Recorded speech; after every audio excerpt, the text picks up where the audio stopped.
وَلَا تُصَلِّ عَلَىٰ أَحَدٍ مِّنْهُمْ مَاتَ أَبَدًا، اور آپ نے کبھی بھی جنازہ نہیں پڑھنا ان میں سے جو بھی مر جائے اس کا. وَلَا تَقُمْ عَلَىٰ قَبْرِهِ، اور نہ ان کی قبر پہ کبھی کھڑے ہونا ہے. اس کو آپ ریورس کر لیں کہ اہل ایمان کا یہ حق ہے کہ ان کا جنازہ بھی پڑھا جائے اور ان کی قبر پہ جا کے دعا بھی کی جائے.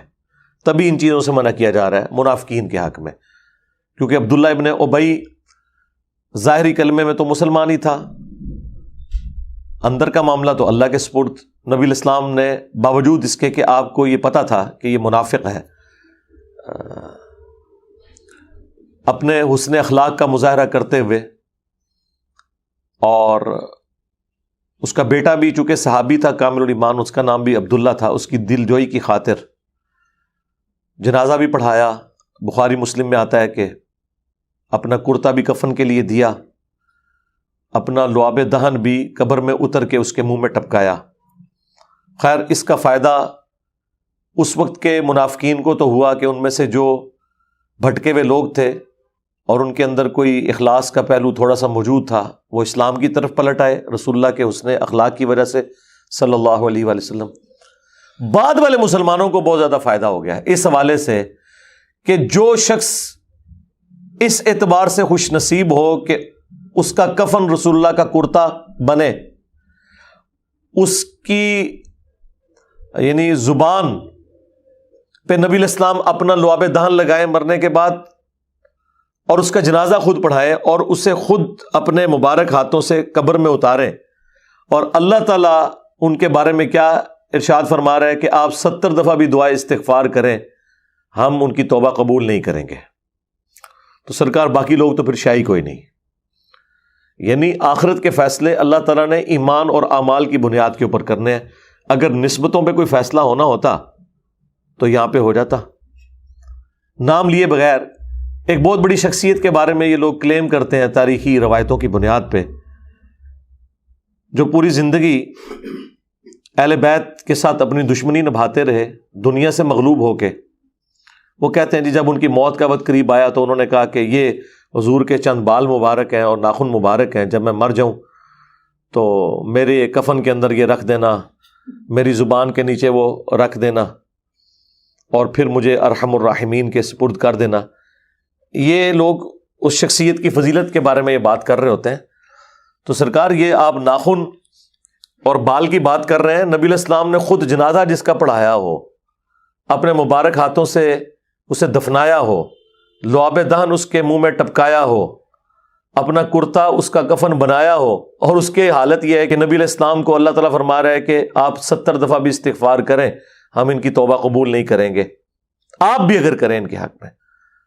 اور آپ نے نہ تو آئندہ ان میں سے کسی کی نماز جنازہ پڑھنی ہے اور نہ ان کی قبر پہ کھڑے ہو کے کسی کے لیے دعا کرنی ہے.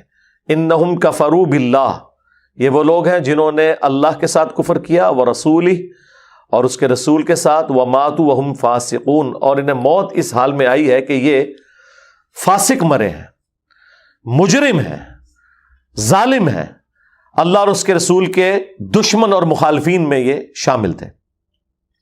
یہی ٹاپک اب آگے چل رہا ہے آیت نمبر 85 سے. وَلَا تُعْجِبْكَ أَمْوَالُهُمْ وَأَوْلَادُهُمْ، اور مت تعجب میں ڈالے ان کے مال اور ان کی اولاد آپ کو.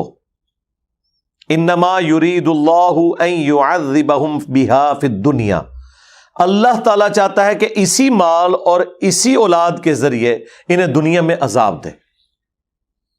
یہاں بھی ہم نے بڑے امیر لوگوں کو جنہوں نے حرام کی کمائی کی ہوتی ہے، لوگوں کی زمینیں ہتھیائی ہوتی ہیں، لوگوں کا مال لاحق ہڑپ کیا ہوتا ہے، آپ دیکھتے ہیں کہ موت کے قریب جس اولاد کی خاطر انہوں نے حلال اور حرام کی تمیز گنوائی ہوتی ہے، بعض اوقات وہی اولاد ان کا گلا دبا کے مرنے کے بعد اسٹامپ پیپر پہ انگوٹھے لگوا رہی ہوتی ہے، یا انہیں گلنے سڑنے کے لیے چھوڑ کے دوسرے ملکوں میں چلی جاتی ہے.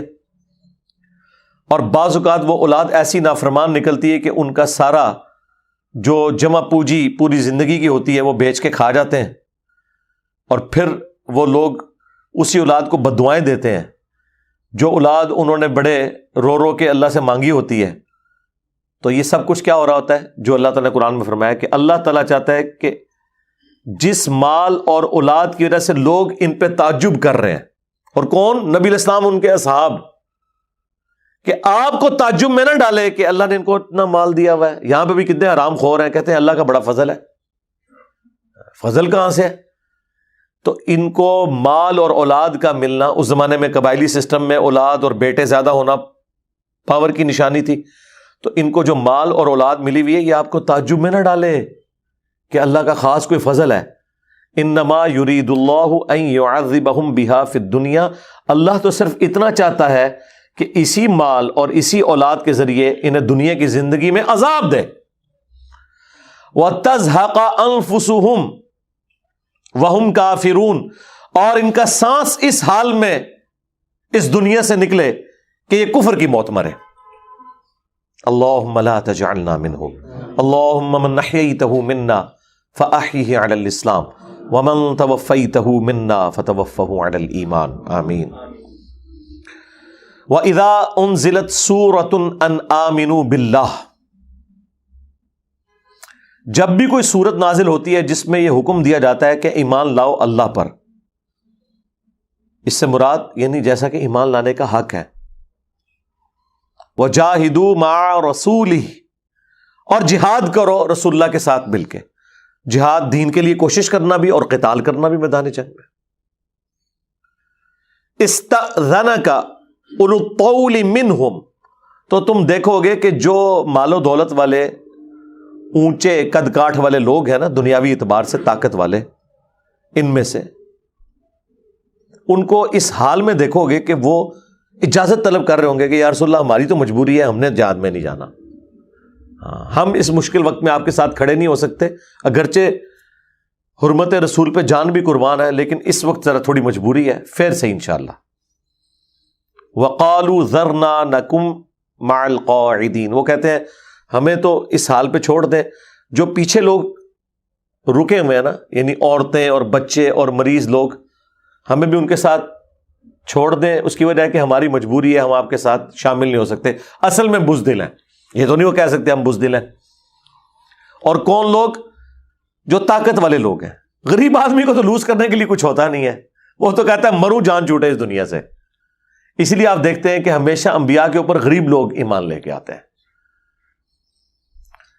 جن کی جنت دنیا میں بنی ہوئی ہے، ان کو کیا تکلیف ہے کہ وہ اپنی چودراہٹ کی قربانی دیں اور وقت کے پیغمبر کی آواز کے اوپر لبیک کہیں۔ رضوا بأن يكونوا مع الخوالف، یہ اسی پہ راضی ہو گئے ہیں کہ پیچھے رہ جانے والوں کے ساتھ شامل ہوں۔ وطبع على قلوبهم فهم لا يفقهون، اور اصل بات یہ کہ اللہ نے ان کے اوپر مہر لگا دی ہے اور یہ کچھ سمجھ نہیں پا رہے۔ اور مہر کیوں لگائی وہ ہمیشہ یاد کر لینا ہے آپ نے، سورہ الانعام کی آیت نمبر 110، کہ ہم ان کے دلوں کو اور آنکھوں کو پھیر دیں گے کہ ان کو حق بات سمجھ ہی نہیں آئے گی، بسبب اس کے کہ جب پہلی دفعہ ان پہ حق کھلا تھا انہوں نے آنکھیں بند کر لی تھی۔ اور پھر ساتھ اللہ تعالیٰ نے فرمایا وَلَوْ أَنَّنَا نَزَّلْنَا إِلَيْهِمُ الْمَلَائِكَةَ، اب ان کی طرف اگر فرشتے بھی نازل ہوں اور مردے بھی قبروں سے نکل کے ان سے باتیں کریں اور قیامت کا دن بھی ان کے سامنے قائم ہو جائے، تب بھی یہ ایمان نہیں لے کے آئیں گے۔ اچھا، اب حیران کن بات ہے، قیامت بھی قائم ہو جائے پھر کیوں نہیں ایمان لے کے آئیں گے؟ اس لیے کہ سورۃ الانعام میں اللہ نے فرمایا سورۃ الحجر کے اندر کہ پھر اگر ان کے سامنے آسمان سے کوئی فرشتہ بھی نازل ہونا، یہ کہیں گے ہم پہ جادو ہو گیا، یہ فرشتہ نہیں ہے، ویسے نظر آ رہا ہے، کوئی نہ کوئی بہانہ بنا لیں گے۔